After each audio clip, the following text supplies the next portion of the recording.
ferns, many basket ferns, elkhorns. I love this rainforest. It's growing on the seabed, so you want to grind a bit of that up.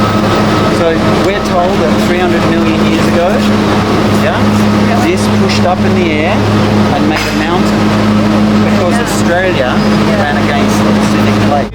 See, this is where nature is such a good teacher. If we start to think, why does that one fly like that and why does that one just go straight, we can understand it. So this is where the Aboriginals, I think, they understood nature so well.